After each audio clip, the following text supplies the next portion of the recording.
kediaman.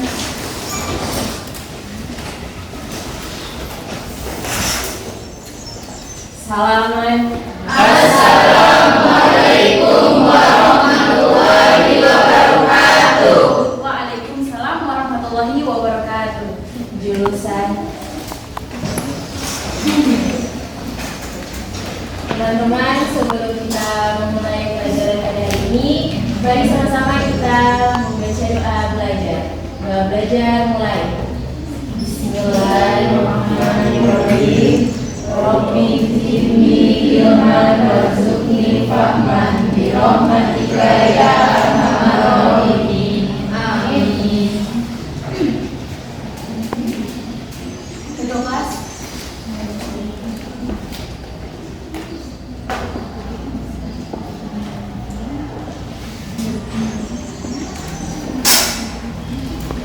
Siapa saja yang kita hadir pada hari ini? Hadir semua.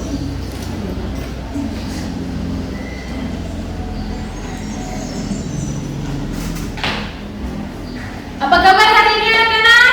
Alhamdulillah luar biasa.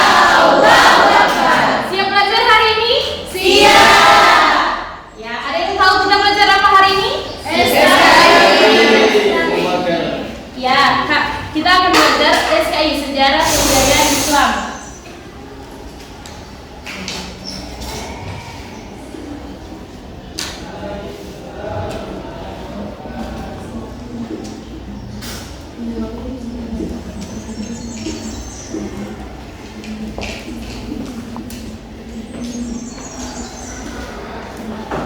Kita akan belajar hari ini sejarah kebudayaan Islam yang bertemakan sejarah perkembangan Islam masa Khulafaur Rasyidin. Khulafaur Rasyidin ada berapa?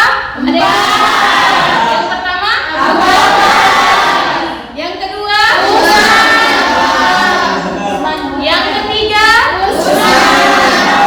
Yang terakhir? Ali bin Thalib. Nah, tapi di sini Ibu hanya mengambil satu dari Khulafaur Rasyidin tersebut, yaitu Abu Bakar As-Siddiq. Nah, sebelum Ibu lanjut ke materi, Ibu ada tujuan pembelajaran di sini. Yang pertama, siswa dapat mengetahui tentang pengertian dari Khulafaur Rasyidin. Yang kedua, siswa dapat mengetahui tentang biografi singkat dari Khalifah Abu Bakar As-Siddiq. Dan yang ketiga, siswa dapat mengetahui tentang strategi dari dakwah Abu Bakar As-Siddiq. Nah, apa yang dimaksud dengan khalifah? Pimpin. Orang yang memimpin. Orang yang memimpin. Ya, bagus. Adik Popi? Pemimpin. Ya, pemimpin. Khalifah adalah jabatan tertinggi dalam kepemimpinan Islam pasca Rasulullah SAW. Ya, mereka dipilih oleh umat Islam melalui musyawarah. Seorang khalifah wajib menjalankan tugas sebagai kepemimpinan sesuai dengan Al-Quran dan Sunnah Nabi. Khulafaur Rasyidin. Khulafa adalah kata jamak dari khalifah yang artinya pengganti, sedangkan Rasyidin adalah kata jamak dari Ar-Rasyid yang artinya orang yang mendapat petunjuk. Jadi, Khulafaur Rasyidin adalah pengganti dan penerus kepemimpinan Islam setelah wafatnya Rasulullah SAW. Nah, selanjutnya biografi Abu Bakar As-Siddiq. Nama asli beliau adalah Abdullah ibnu Abi Quhafa At-Tamimi. Nah, di masa jahiliyah bernama Abdul Ka'bah. Setelah masuk Islam, Nabi menggantinya menjadi namanya Abdul Abu Bakar. Namun orang-orang memanggilnya Abu Bakar. Nama ini diberikan karena ia adalah orang yang paling memeluk agama Islam. Ya. Sementara Nabi memberikan gelar Abu Bakar As-Siddiq, yaitu gelar As-Siddiq adalah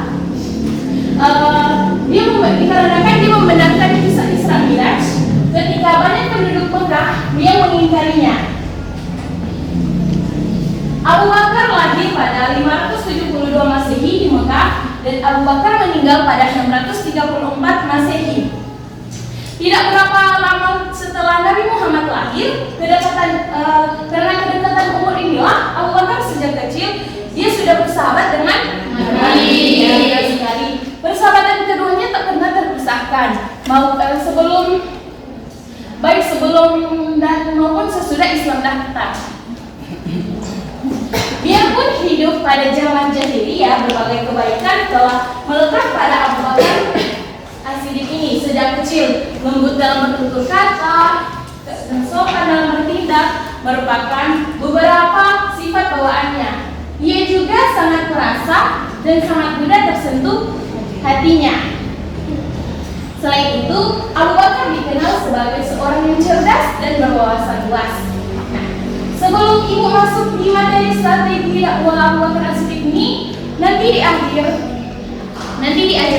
penjelasan ibu akan mengevaluasi kembali dan ibu akan menunjuk 3 orang secara random, akan menjelaskan secara singkat tentang dari peristiwa strategi dakwah Abu Bakar As-Siddiq ini. Nah, yang pertama peristiwa Ridha. Salah satunya adalah kaum murtad. Mereka menyatakan keluar dari Islam karena itu mereka menentang Abu Bakar karena sikap keras kepala dan penentang yang dapat membahayakan agama dan pemerintahan. Abu Bakar ini persoalannya dengan apa yang disebut dengan perang Ridha, yaitu perang melawan kemurtadan dan serangkaian pemberontakan yang dilakukan beberapa suku Arab. Ya. Kodifikasi Al-Quran Abu Bakar As-Siddiq. Munculnya perang Ridha menimbulkan banyak korban termasuk para penghafal Al-Quran. Kenyataan ini sangat mengkhawatirkan dan merugikan. Oleh karena itu, Umar bin Khattab mengusulkan kepada Abu Bakar untuk mengumpulkan beberapa tulisan atau menjadikan satu buku Al-Quran tersebut. Perluasan wilayah Abu Bakar As-Siddiq ini lebih mementingkan perluasan wilayah untuk menyebarkan ajaran Islam. Benar sekali. Wilayah yang ditaklukkan bahkan sampai ke Parsi dan Romawi. Yang paling berhasil masukkan Islam pada saat itu adalah ke daerah Romawi yang sampai ke Persia. Benar sekali. Nah, ibu akan menunjuk 3 orang yang tadi ibu sudah jelaskan secara singkat. Coba adik Andi jelaskan kembali tentang peristiwa Ridha atau perang Ridha itu bagaimana? Perang Ridha itu adalah perang melawan kemurtadan atau sekelompok suku Arab yang melakukan pemberontakan. Ya, benar sekali. Beri aplaus dulu. Ya, benar sekali. Itu peristiwa adalah pemberontakan atau serangkaian yang dilakukan oleh penduduk suku-suku Arab. Dan yang kedua, ibu akan menunjuk adik Ilmi. Kalau yang saya paham Bu, bahwa perang Ridha ini adalah Abu Bakar As-Siddiq memberantas orang-orang yang keluar dari agama Islam, ya, sehingga pada saat itu banyak para penghafal Al-Quran yang gugur, sehingga diusulkan untuk menghubungkan Al-Quran. Iya, benar sekali. Tepuk tangan. Nah, selanjutnya tadi kan sudah ada 2 orang perempuan. Ibu akan menunjuk laki-laki. Adik Sarwin bisa tentang perluasan wilayah? Oh, bisa. Jadi kalau di bagian perluasan wilayah itu Abu Bakar lebih mementingkan perluasan wilayah untuk menyebarkan agama Islam. Nah, benar sekali. Beri aplaus untuk Sarwin. Perluasan wilayah itu tentang dia hanya menyebarkan ajaran Islam.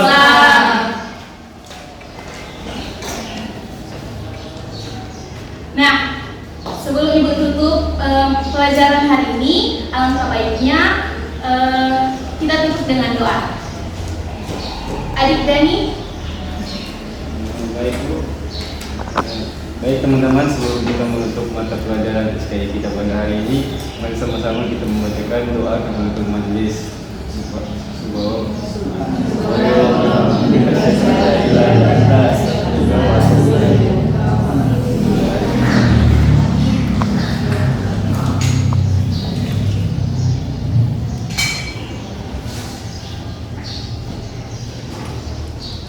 Ya, Ibu pamit dulu ya. Ya.